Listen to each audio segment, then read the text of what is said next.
नमस्कार। प्रारब्ध पर आप सभी का स्वागत है। मैं अवनीश। दर्शकों, आज हमारे साथ हमारे दो अतिथि दिखाई दे रहे हैं।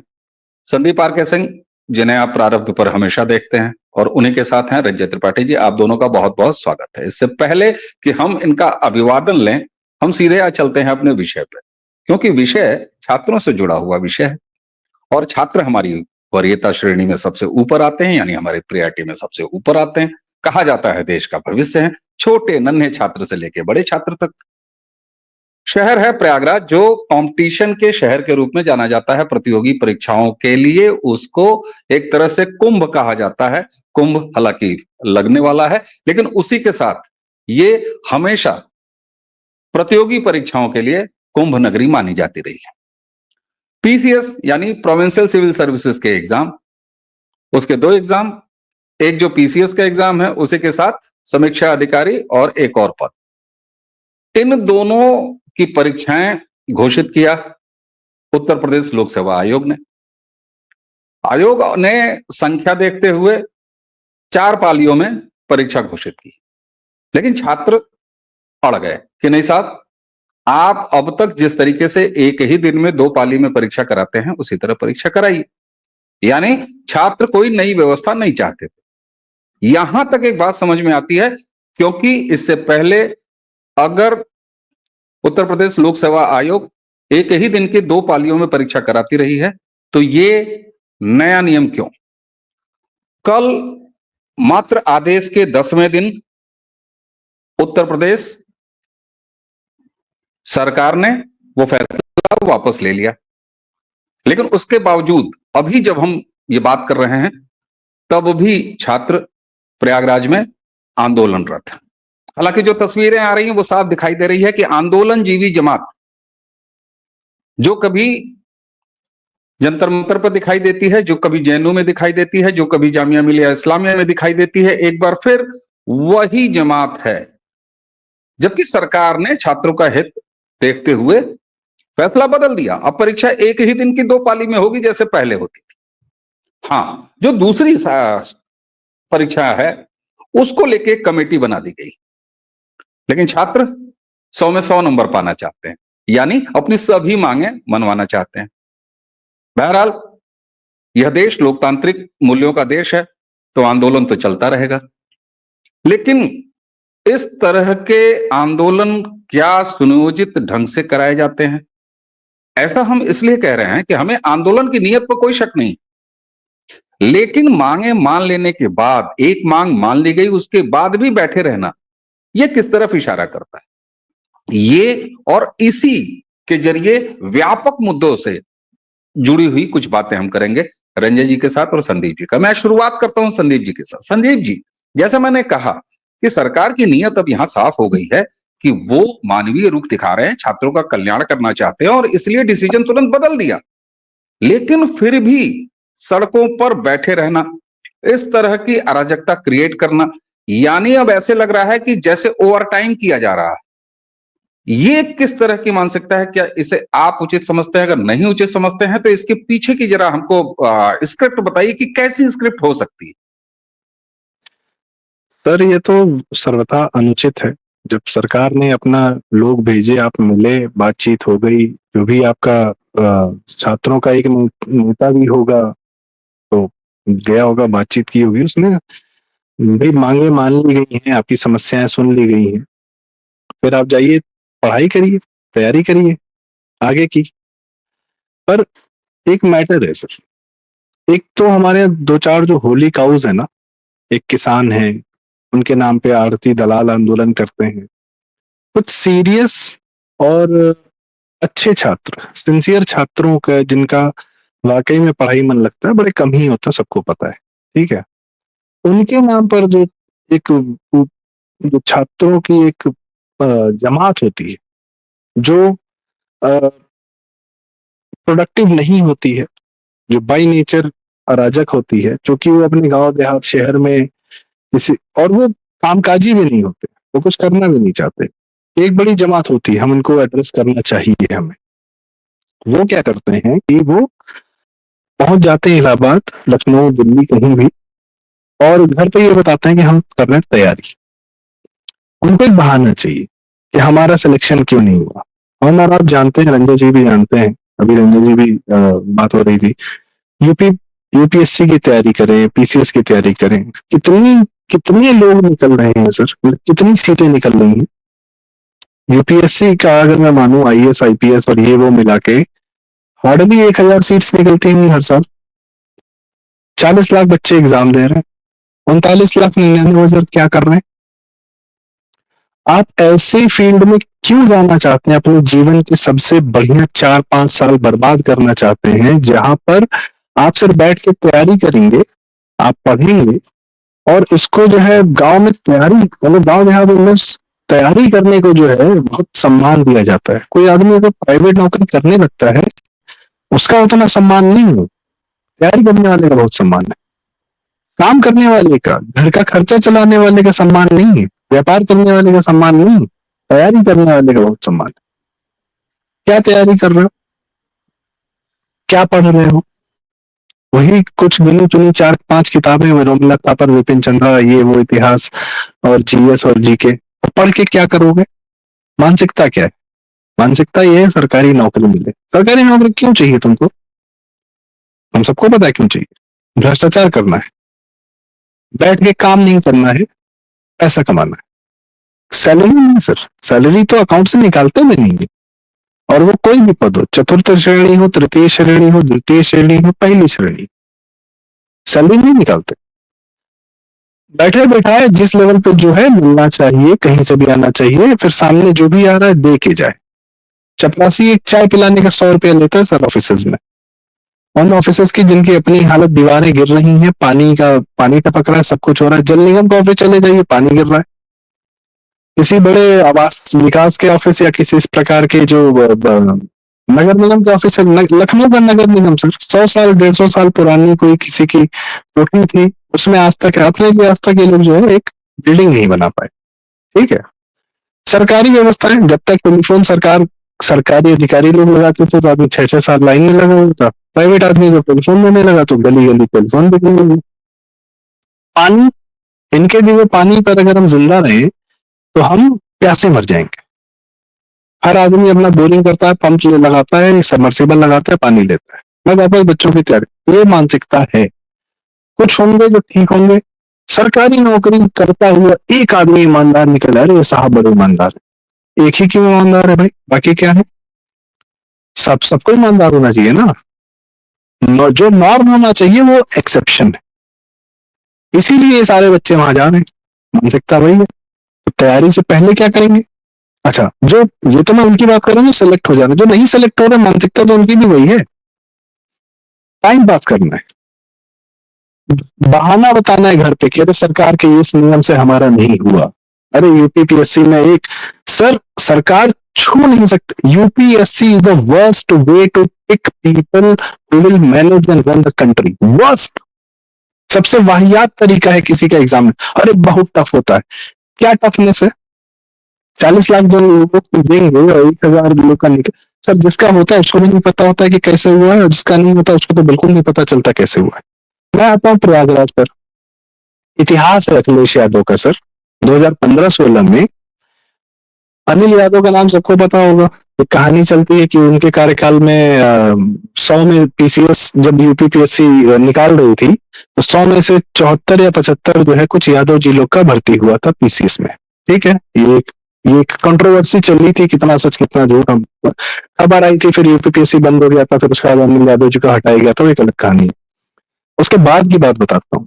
जितनी परीक्षाएं अखिलेश यादव के टाइम में होती थी, सब पे बच्चे जब रिजल्ट निकलता था, धांधली का आरोप निकाल के वही बच्चे हाईकोर्ट चले जाते थे। हाईकोर्ट जब पूरा जांच करता था तो वाकई में धांधली होती थी, परीक्षा निरस्त हो जाती थी।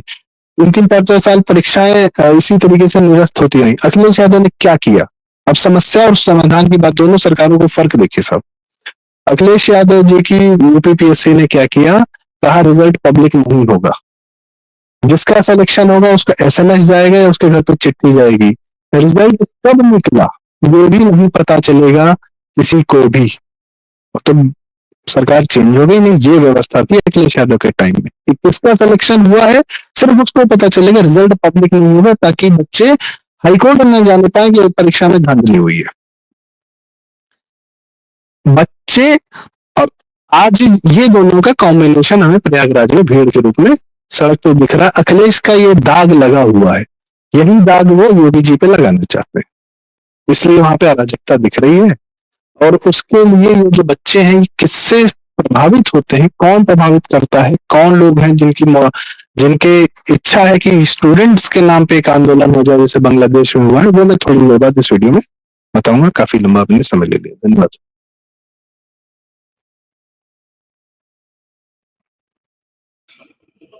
बिल्कुल।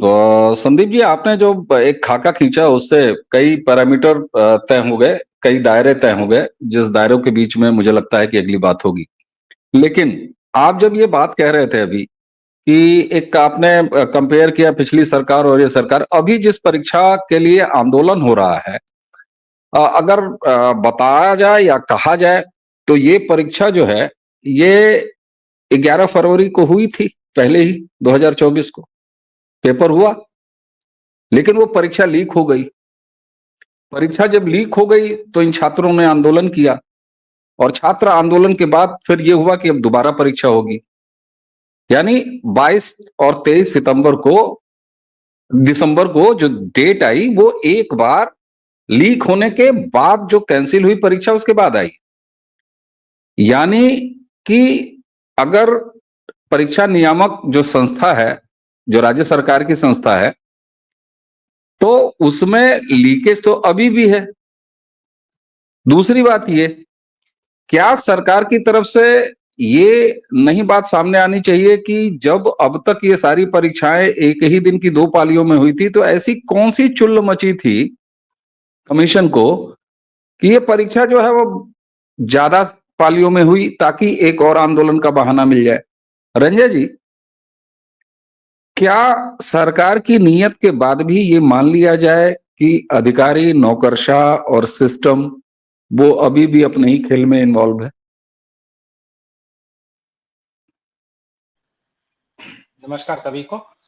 देखिए, अभी जो बात हो रही थी शुरू में जो संदीप जी ने बोला उसके बाद मैं बता दूं, तो उत्तर प्रदेश में, और मैं तो कहता हूं कि उत्तर प्रदेश के अलावा कुछ बिहार लगभग पूरा और हमारे पूर्वी उत्तर प्रदेश में तो बहुत लोगों की शादी इसी बात पे हो जाती है कि समीक्षा अधिकारी की तैयारी, इम्तिहान की तैयारी कर रहा है। तो मतलब समझ रहे हैं ना, तो वो सारी चीजें थी। और दूसरा जो है, जो आपने बोला, देखिए इसमें ये भी है कि जब फरवरी में पर्चा लीक वाला मामला आया, तो उसके ऊपर में मामला तो कोर्ट तक भी गया। तो एक्चुअली कुछ नॉर्म्स जो है वो कोर्ट्स ने रखे हैं, कोर्ट ने रखा कि इन नॉर्म्स को फॉलो करना है, उन नॉर्म्स को फॉलो करते हुए ही सेंटर्स को चुनना है। जिन सेंटर से, तमाम सेंटर आए थे ना कि इस सेंटर से पेपर लीक हुआ, इस सेंटर से पेपर लीक हुआ, तो उन नॉर्म्स को फॉलो करते हैं अगर, तो जो अभ्यर्थी हैं, नंबर ऑफ कैंडिडेट्स वो बहुत ज्यादा हो जाते हैं कंपेयर टू वो सेंटर्स जो उन मानकों पे खरे उतरते हैं। तो ये एक बड़ी समस्या थी कि इतने सेंटर्स हैं और इतने अभ्यर्थी हैं, और ये मानक उन सेंटर्स को फॉलो करना चाहिए। जो बहुत सारे मानक नहीं फॉलो, उन सेंटर्स को हटा दिया गया।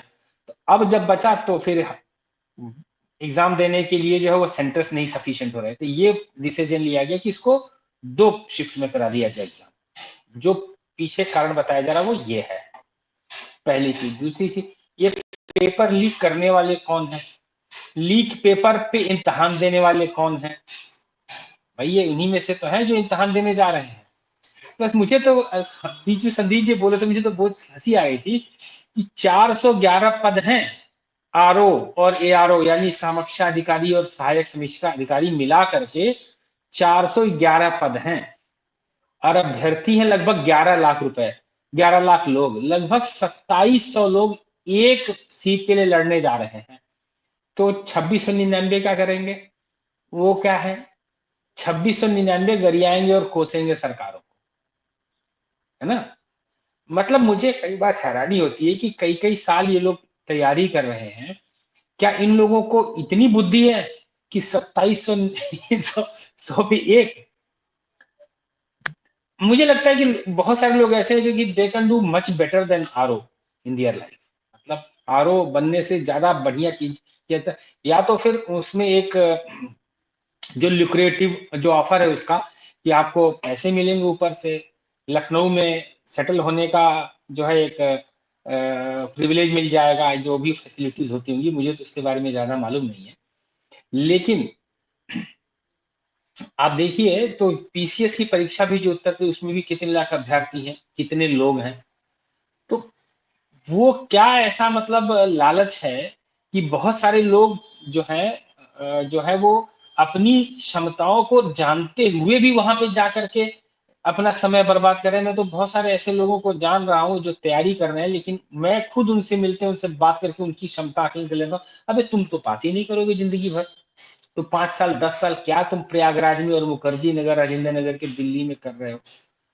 मतलब मेरे लिए एक बड़ा अजीब सा एक हो जाता है। हम लोग तो कि आए और थोड़े में ही बिजनेस में आ गए और सब काम करने लगे। तो मुझे लगता है कि अगर युवाओं को, मेरी संदीप जी से भी पहले एक वीडियो हो चुकी है, कि युवाओं को वो ल्यूक्रेटिव ऑफर दिया जाए कि आप न सिर्फ अपने जिंदगी के 25-26 साल, भाई देखिए अगर मान लीजिए क्या रिटायरमेंट एक क्या 62 या 65 है, 30 साल या 30 साल की उम्र में या 32 साल की उम्र में आप एक सरकारी नौकरी पाते हैं, then your working life is next around 30 years. उसमें 2 या 3 प्रमोशन आएंगे, आप वहां पहुंच जाएंगे।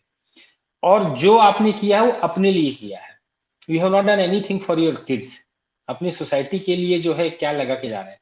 लेकिन अगर आप एक छोटा सा भी एक वेंचर खड़ा करते हैं ना, और वेंचर अगर आगे बढ़ता है तो वो वेंचर आप अगली पीढ़ी को ट्रांसफर कर सकते हैं। आप रिटायर हो जाएंगे, आप अपनी नौकरी पर अपने बच्चे को नहीं बिठा सकते हैं। लेकिन जिस दिन आपने जो वेंचर खड़ा किया है, जो आपने कंपनी खड़ी की है, आपने एक बच्ची दुकान भी लगाई ना, उस दुकान के जिस दिन गल्ले सेटेंगे, वो आपका बेटा उस गल्ले में बैठ बैठ सकता है कभी भी, उसका बेटा भी उसके बाद। आप देखिए ना, कई कई पुस्तों तक जो करोड़पतियों की दुकानें चल रही हैं, 3 साल 4 साल 5 पुस्तों से चल रही है। One of the best example is Havells. जो हैवेल्स कंपनी है, ये अंग्रेजों के जमाने में एक दुकान थी जो कि पंखा पंखा वंखा बेचते थे। लाला हवेली लाल एंड सन्स, जो हैवेल्स, जो लोग बोलते हैं ना हैवेल्स ब्रिटिश एक्सेंट में, उनको बोला था भाई ये हैवेल्स लाला हवेली लाल एंड सन्स है, वो हैवेल्स अंग्रेज नहीं है। लाला हवेली लाल एंड सन्स ने जो 100 साल पहले या 80 साल पहले या 85 साल पहले जो नींव रखी, आज हैवेल्स ने कितने परिवार उस पर job, distribution network, retail network, service network, मतलब एक कंपनी जो 600 साल आज उससे मुझे तो लगता है कि हैवेल्स के चक्कर में जो है ना 1 लाख लोगों की तो रोजगार और जीविका चली रही होगी। अगर लाला हवेली लाल सन्स 100 साल पहले बाबू बन गए होते तो कोई नहीं जाना था कि हैवेल्स क्या होता है। तो मेरा तो बड़ा स्पष्ट मानना है कि ये कुछ एक माफिया चल रहा है, जो जिस माफिया ने लोगों को इसके सर पे एक वो एक हावी हो रखा है, वो माफिया, कि इनको तुमको वहीं जाना है। आई डोंट फील कि मुझे इससे ज्यादा इस सब्जेक्ट पे इस सेगमेंट में बोलना चाहिए। शायद लोग बहुत खिलाफ हो जी जाएंगे हमारे। नहीं नहीं, बिल्कुल ठीक बात है। लेकिन एक सवाल और भी आता है, जो सवाल मुझे लगता है कि उसको भी सामने रख लेना चाहिए। अगर सरकारी नौकरी या सरकारी सेवा में जाना बिल्कुल बंद कर दिया जाए, जाना ही नहीं चाहिए किसी को, तो साहब राज्य सरकारों और केंद्र सरकारों के विभाग कैसे चलेंगे, सेना कैसे चलेगी, बाकी सारी चीजें कैसे चलेंगी, ये एक अलग बात है। लेकिन अब यहाँ जिस तरीके से इस मुद्दे को मैं आऊंगा। अब यहाँ जिस तरीके से आपने एक बात और कही रंजय जी, हम चाह रहे हैं कि हम हर जो बिंदु है उसको टच करें, ताकि ऐसा नहीं है कि हम बैठ के किसी की काउंसलिंग कर रहे हैं। अब यहाँ आपने एक बात कही कि साहब चूंकि बहुत सारे ऐसे सेंटर्स थे जहां से परीक्षा लीक हुई थी, तो वहां जब उन सेंटर्स की कमी हो गई तो फिर यहाँ संख्या बढ़ गई। रातों रात वो संख्या जी कहाँ से फिर वापस आ गई, ये भी सवाल उठता है कि ऐसा क्या हुआ कि विभाग ने जो है मान लिया कि नहीं ठीक है साहब, हम एक ही दिन की 2 पालियों में परीक्षा करा लेंगे। यानी कि स्कोप था। अगर स्कोप था तो इस सरकारी सिस्टम यानी नौकरशाहों के ऊपर एक सवाल बनता है कि सरकार को एम्बरेस करने का ये काम क्यों किया गया। जब आपने 24 घंटे के अंदर अपने कदम वापस खींच लिए, 5 दिनों के अंदर अपने कदम वापस खींच लिए, इसका मतलब है कि क्या कहीं ऐसा है कि सिस्टम में बैठे हुए लोग भी, एक सरकार उत्तर प्रदेश की जो लगातार विकास के काम कर रही है, जो लगातार भर्तियों के काम कर रही है, करना चाह रही है, पारदर्शिता के साथ करना चाह रही है, ईमानदारी के साथ करना चाह रही है, उस पॉलिटिकल नेतृत्व के खिलाफ ये साजिश है नौकरशाहों की, अधिकारियों की, ये सवाल भी अब उठेंगे और उठने चाहिए। दूसरी तरफ एक आंदोलन जीवी जमात, जिसको कि प्रधानमंत्री ने क्या सुंदर नाम दिया। हमारे प्रधानमंत्री सुंदर नाम देने के लिए जाने जाते हैं, अद्भुत नाम देते हैं। आंदोलन जीवी एक जो जमात है, जो कि कमर लहरा के, हाथ में जो है बड़ी सी डफली लेके और कमर स्त्रियाण कमरें लहरा के, उसके बाद हमें चाहिए फलाने चीज, हमें चाहिए ढिकाने चीज, ये सारी करती है। एक सेट पैटर्न तैयार है। क्या मैं बड़ी स्पष्ट तरीके से आप दोनों के सामने रख रहा हूं, ये सिस्टम के सामने पॉलिटिकल नेतृत्व की एक तरह से कमजोरी नहीं है कि आप अभी भी काबू नहीं कर पा रहे हैं। अधिकारी नौकरशाह इस तरह की साजिशें कर ले जा रहे हैं और मौका दे रहे हैं कि सरकार के खिलाफ एक असंतोष का वातावरण बने और एक अराजक स्थिति भी पैदा हो। आप दोनों के लिए ये सवाल। जी सर, मैं इसका जवाब देना चाहूंगा। जो भ्रष्टाचार हम कहते हैं वो सिर्फ पैसे के टर्म्स में नहीं होता है। एक जो सबसे महंगी करेंसी है दुनिया की सर, उसको बोलते हैं फेवर। इसका ये काम करा दिया, उसका वो काम करा दिया। टॉप लेवल पे फेवर में डीलिंग होती है इतना, ठीक है। पर वह कब होता है जब अखिलेश जी जैसे और इस प्रकार के लोग हो, जिनसे कोई भी काम आदमी हाथ पकड़ के करा लेता है। और मार्केट में जो उन लोग के रहने इस प्रकार के जो नेतृत्व, अगर सीएम बनता है या कुछ भी होता है, तो मार्केट में खबर चलने लगती है कि हम तो करा लेंगे ये काम, ठीक है। तो करा लेंगे तो किसी का काम होगा, किसी पार्टी, फिर ये होता है कि पार्टी ढूंढ के लाओ, फिर ये सब सारी चीजें चलती रहती। इस तंत्र में जाहिर सी बात है हमारी ब्यूरोक्रेसी पूरी तरह इन्वॉल्व होती है। मैं भाई सारी चिट्ठी पत्री तो वहीं से जाती है सबके यहाँ से। कौन सी फाइल अप्रूव होगी कि इसमें क्या लकुना लगेगा। फिर बाबूजी, जो समीक्षा अधिकारी की आप बात कर रहे हैं, समीक्षा अधिकारी जी लोग सचिवालय में क्लरिकल पोस्ट और ये सारी फाइलें मैनेज करने के लिए जो कार्य होते हैं सचिवालय में। सचिवालय मतलब विधानसभा का जितने भी हमारे मंत्री हैं, आयोग हैं, उन सब की जितनी बॉडीज हैं, आईएएस अधिकारी वो लोग सेक्रेटरीज होते हैं, ज्वाइंट सेक्रेटरी होते हैं, स्पेशल सेक्रेटरी, उनके नीचे जो बाबू लोग होते हैं वो समीक्षा अधिकारी होते हैं। एक अच्छी पोस्ट है, काम करते हैं, प्रदेश चलाते हैं, पैसा सैंक्शन करते हैं, बजट सैंक्शन करते हैं, सब काम इन लोग का होता है। इस तंत्र में पूरा ये सिस्टम इन्वॉल्व होता है, ठीक है। तो आज जो योगी जी है, तो कोई कह सकता है क्या कि योगी जी से हम ये काम करवा लेंगे? गोरखपुर में कहावत है सर कि जिसको लगता है कि वो योगी जी के करीब है, वो ज्यादा दिन करीब रह नहीं पाता है। जिसको ऐसा लगता है या वो किसी से कह दे, कोई नहीं कह सकता कि उनके कोई करीब है, निर्मोही आदमी। तो जब सीएम ऐसा नहीं है कि वो कोई काम जो है किसी के कहने पे कर देगा, तो आप काम करवा नहीं पाओगे, फिर आप पावरलेस फील करोगे, आउट ऑफ द वे जाके नहीं करा पाओगे। फिर सीएम ऐसा है, वो कहता है कि जो कानून सम्मत है वो करिए। कानून सम्मत काम करने के लिए अधिकारी थोड़ी बने थे हम तो अधिकारी हैं, हम तो आउट ऑफ द वे जाके काम करने के लिए बने थे, ये भी मान सकता है। हम कानून, सर समाज का ना ये व्यवहार है, ये कि बच्चों की गलती नहीं, किसी की गलती नहीं, समाज का व्यवहार है। आउट ऑफ द वे जाकर अगर हमको कोई चीज मिलती है तो एक अलग संतुष्टि मिलती है। कानून सम्मत हम और आप नॉर्मली चलते रहे और कुछ भी करते रहे, उससे कोई बहुत ज्यादा मजा नहीं आता। कुछ ऐसा हो जो बाकी किसी को मौका नहीं मिले, हमको मिल जाए। खैर, ब्यूरोक्रेसी, आपको याद होगा अभी अकबर नगर जब टूट रहा था, तो एलडीए के अधिकारियों ने कुछ हिंदू कॉलोनी पे जाके भी लाल निशान बना दिए थे कि ये घर भी टूटेंगे। तो वो लोग योगी जी के पास पहुंच गए, उन्होंने कहा नहीं, हमने तो ऐसा कोई आदेश नहीं दिया। ऐसे उदाहरणों की कमी नहीं है जब फंसाया गया। आपको याद होगा, एक और बताता हूँ, इसी चुनाव के दौरान पंचायत के ग्राम प्रधानों का एक पैसा एक किश्त रोक ली गई थी, एक छोटा सा ब्यूरोक्रेसी के ऑर्डर करके। चुनाव चल रहे थे तो ऑफ कोर्स कोई योगी जी से मिल नहीं पाया, व्यस्तता चल रही थी, मॉडल कोड ऑफ कंडक्ट भी लगा हुआ था। बाद में लोग मिले, उन्होंने कहा कि ये तो गलत ऑर्डर हुआ, ऐसा ही करा दिया। हुआ क्या, पूरा पूर्वांचल के चुनाव से पहले प्रधानों का पैसा रोक लिया गया। ब्यूरोक्रेसी, उदाहरणों की कोई कमी नहीं है सर। क्या कर रहे हैं, क्यों कर रहे हैं, वो सब ठीक है। आप नई व्यवस्था लाएंगे, पुरानी व्यवस्था वाले तो आपको अपनी लड़ाई लड़ेंगे ना, कोई दिक्कत नहीं। दूसरा, मैं रंजन जी की बात पर आता हूँ कि बच्चों को हम कुछ अधिक से सर अवेयरनेस की कमी होती है। बच्चों को बचपन से उनके माँ बाप ही बताते हैं बेटा सरकारी नौकरी। और हम सर उत्तर प्रदेश अभी 17 से थोड़ा सा ठीक होना शुरू हुआ है ना, अभी भी ये जो माहौल जो बेहतर हुआ है वो पूरी तरह परकोलेट नहीं कर पाए। आपने बिजली दिया, सड़क दिया है, पर मानसिकता सोच जो है अभी भी पहले वाली है। कि नौकरी करने के अलावा कुछ है नहीं, क्योंकि सर हमारे यहाँ पहले पलायन हो जाता था, काम धंधा नहीं होता था तो लोग बाहर चले जाते, गुजरात चले जाते, आज भी चले जाते हैं, क्योंकि आज भी बिजनेस, अभी बिजनेस एस्टेब्लिश होते होते, बिजनेस मानसिकता बनते बनते समय लगता है, मंथन काल है। तीसरी आखिरी बात सर, कौन लोग हैं जो ये चाहते हैं कि स्टूडेंट सड़क पे उतर के अराजक हो जाएं? भारत में कुछ लोग को आंदोलन कराने की बहुत आग लगी हुई है सर। बांग्लादेश में जब स्टूडेंट आंदोलन के नाम पे तख्ता पलट हुआ, हिंदू मारे जाने लगे, तो यहाँ के वामपंथी पत्रकार, मीडिया, सबको बहुत खुशी हुई। दिबांग नाम का एक पत्रकार तो बोल रहा, बांग्लादेश में तो हिंदू मर रहे हैं, आपको क्या दिक्कत है, वो तो बांग्लादेशी नागरिक है, आपको क्यों तकलीफ हो रही? इस तरीके के लोग भी हैं। वो जो भी चाहते हैं कि भारत में, तो फिर कराएंगे किससे भाई, किसके नाम पे? तो किसान आंदोलन के नाम पे योगेंद्र यादव उतर आएंगे। वही आंदोलन स्टूडेंट्स क्या कर रहा है आज का स्टूडेंट, क्या कर रहा है सर? ऑनलाइन पढ़ाई कर रहा है, यूट्यूब पे पढ़ रहा है, ठीक है, यूट्यूब पे पढ़ा कौन रहा है? खान सर पढ़ा रहे हैं, विकास बिरकर्ती पढ़ा रहे हैं, ओझा पढ़ा रहे हैं, ठीक है।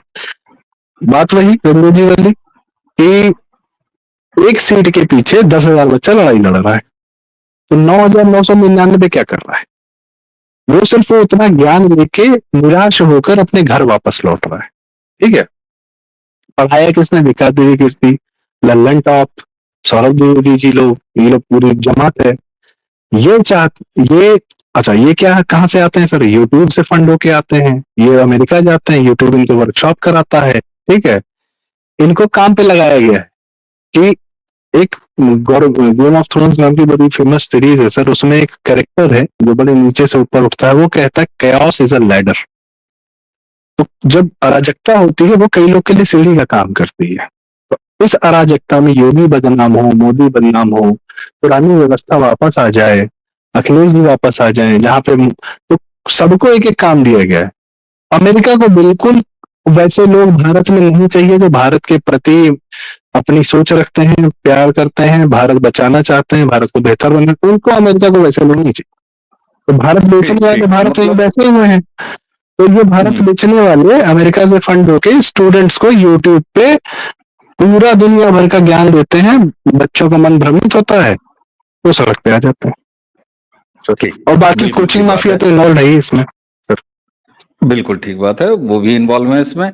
लेकिन अगर आप दोनों के साथ साथ मैं दर्शकों के सामने भी रख दूं कि भारत में अगर किसी छात्र आंदोलन, जो सबसे ज्यादा सफल आंदोलन कहा जाता और कहा जा सकता है, और सफलतम आंदोलन जिसने इस देश की सत्ता बदल दी, वो था गुजरात से शुरू हुआ छात्र आंदोलन, जो बाद में जेपी का आंदोलन बना, और जेपी के आंदोलन के बाद से इंदिरा गांधी की सत्ता चली गई।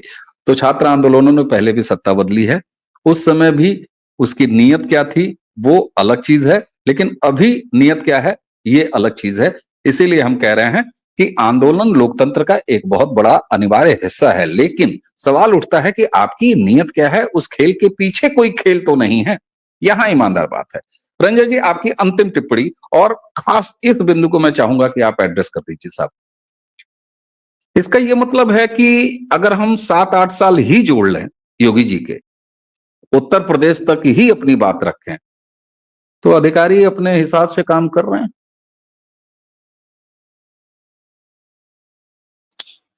आप जी, अधिकारी गण का एक मानसिकता है, उनका एक सेट पैटर्न है, उन लोगों का एक अपने अपने एजेंडा है, ठीक है। उनको वो उस हिसाब से काम करते हैं और करते रहेंगे, और ये तब तक करते रहेंगे जब तक कि, अब देखिए ना, अगर किसी एक अधिकारी के ऊपर में कभी कोई उंगली उठती है तो उसको बचाने के लिए पूरा सिस्टम तैयार हो जाता है, क्योंकि अगर वो उसको नहीं बचाएंगे तो जिस चीज पे फंस करके वो हटा है, उसे उसी तरीके से बाकी सब लोग भी जाएंगे।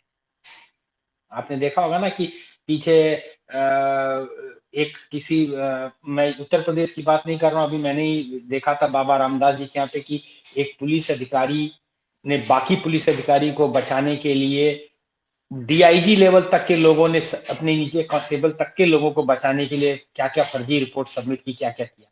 तो ये चीजें जो है ना, अधिकारी वर्ग का, इनका एक, मुझे तो, मेरा तो बड़ा क्लियर मानना है, पता नहीं लोग माने या ना माने, जब ये लोग गवर्नमेंट की, सरकार की, आपने पिछली बार कहा था कि सरकारी नौकरी करनी चाहिए, जरूर करनी चाहिए, वो एक अलग विषय है, लेकिन अगर बाबू की भी नौकरी करनी है, उसके लिए भी जो एग्जाम होते हैं, मैं ये बिल्कुल कतई नहीं मानता हूँ कि जो एक सीट के लिए 2700 लोग लड़ रहे हैं, उनमें 2699 में से कम 1000, 1200 या 1500 लोगों को अपनी लेवल नहीं मालूम, उनको अपनी क्षमता नहीं मालूम।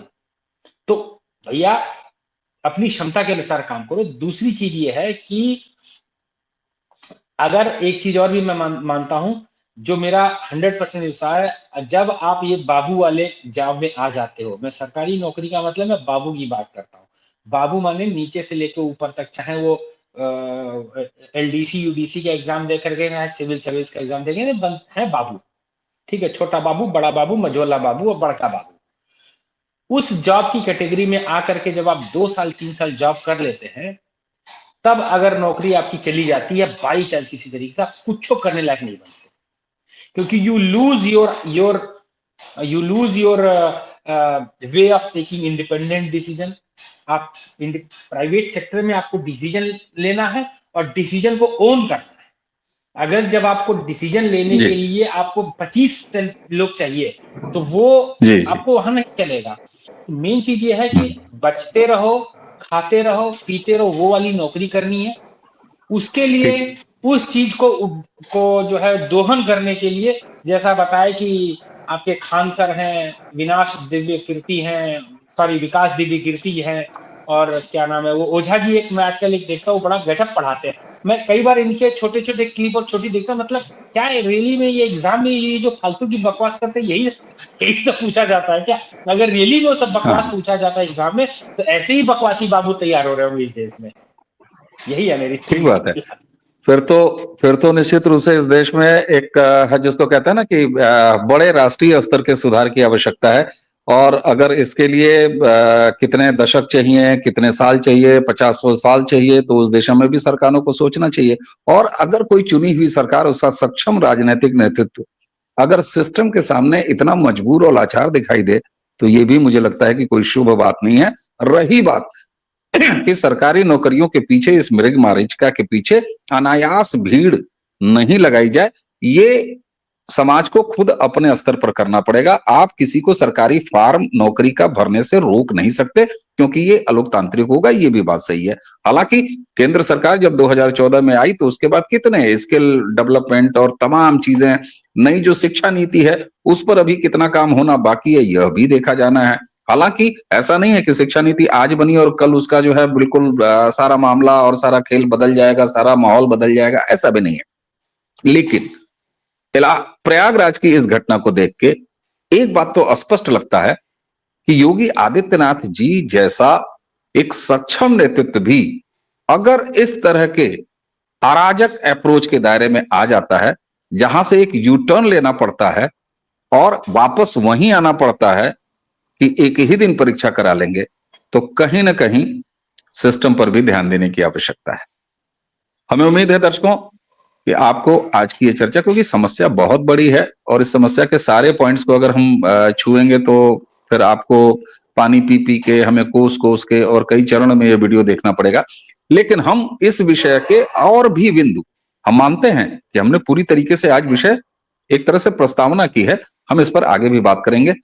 संदीप जी, आपने हमें समय दिया, बहुत बहुत धन्यवाद। रंजय जी, आपका भी बहुत बहुत धन्यवाद। और दर्शकों, हमें उम्मीद है कि जब तक ये वीडियो आप तक पहुंचेगा, तब तक छात्रों की समस्या जो आधी बची हुई है, उसका भी हल योगी आदित्यनाथ जी की सरकार निकाल लेगी। आधा हल तो निकल गया है।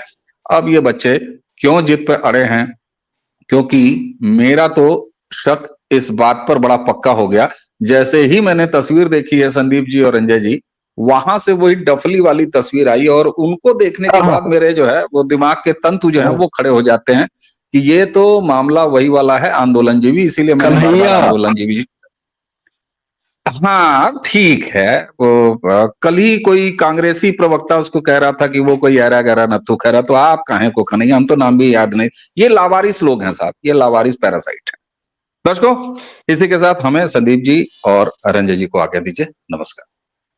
नमस्कार, प्रणाम।